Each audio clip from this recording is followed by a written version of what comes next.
Later today, President Biden and Vice President Harris are heading to Atlanta to meet with Asian American community leaders. It comes after yesterday's House Judiciary Committee hearing on the rise of violence against Asian Americans during the pandemic.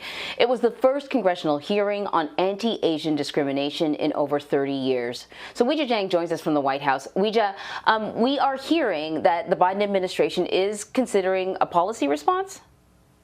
Well, the White House says they are looking at different options that they might have, especially with regard to putting in new positions at the Department of Justice as an example. We spoke with victims who said whatever they do, the time to act is now, because they said that it is a matter of life and death. They started calling me Chinese virus. They started calling me they started calling me Denny Kim says the unprovoked verbal assault came first before two men knocked him down on a Los Angeles sidewalk last month. The assailants, when they were beating me up on the ground, they told me that they wanted to kill me. The 27-year-old is a proud Korean American and a U.S. Air Force veteran, now pleading for the country to serve him. I feel like President Biden really needs to protect Asian Americans right now. If you're listening to me, if you're watching this right now, sir, I need you to help my people, sir, because we're getting shot and killed, sir. On Thursday, lawmakers held a hearing about the surge in attacks against Asian Americans,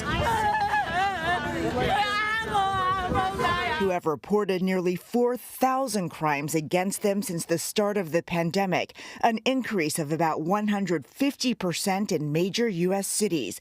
But Texas Congressman Chip Roy questioned if a crime should be linked to hate. Who decides what is hate?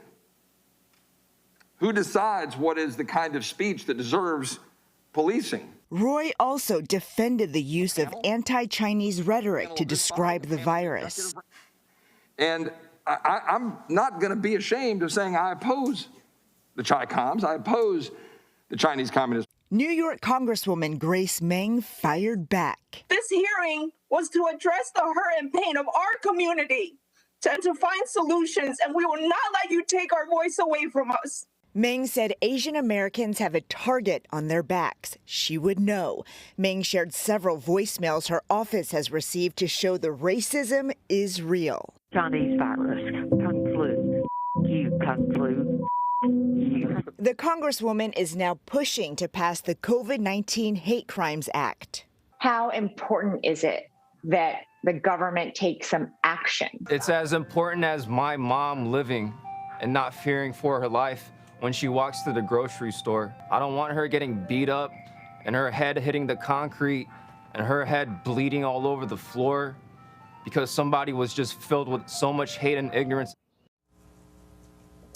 Congressman Meng has introduced new legislation, too, that would help protect the Asian American community. She told me that she does not remember a time when so many people who don't look like her are standing in solidarity with the community, and said that is really promising. Anne-Marie. Yeah, it certainly is.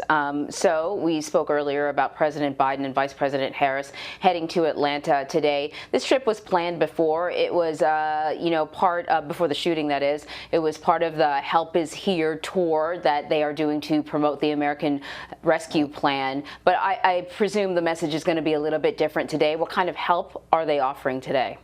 Well, the White House actually advised that the agenda has totally changed now, and there is not going to be a political event about the COVID relief package. Instead, they will be meeting with Asian American leaders and advocates to hear them out and to talk about potential solutions.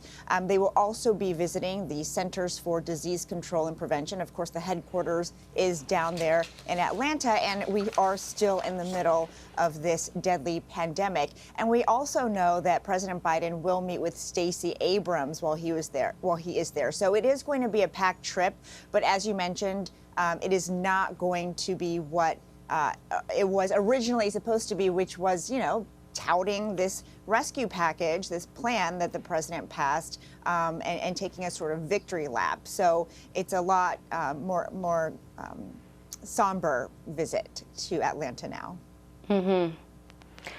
Hey, listen, before we have to let you go, I got to ask you about a completely different topic.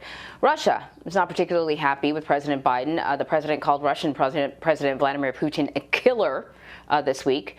Where do things stand right now? Well, it is a fragile relationship. The White House says that President Biden does not regret saying what he did because it was a direct answer to a direct question. But Vladimir Putin also responded saying it takes one to know one, calling the relationship bad and under the threat of collapse. Meanwhile, the Kremlin pulled its ambassador back to Moscow for emergency meetings.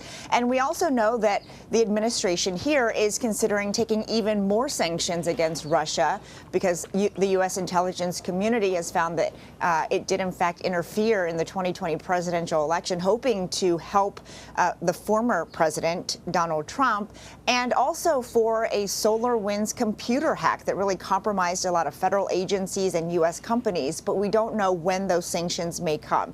And so it's clearly a very tense situation between these two countries, which is not necessarily new, but it certainly seems like that tension is escalating.